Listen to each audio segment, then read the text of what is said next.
नमस्कार मंडळी. ही पानां कसली असत ती माका माहीत नाही, रानभाजी कसली असा ती, पण ही अळूवडे बनवतात ना तशी बनवतलंय. तुमका जर ह्याचं नाव माहिती असात तर कमेंटमध्ये नक्की सांगा.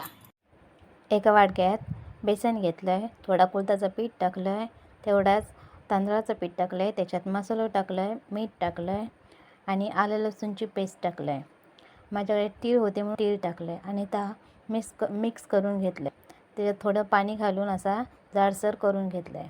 आता ह्या पानाचे मागचं देठ चाकून काढून घेतलं आहे आणि अळूच्या पानांका जसं आपण पीठ लावून घेतो तसंच लावून घेतलं आणि रोल करून घेतलं आहे.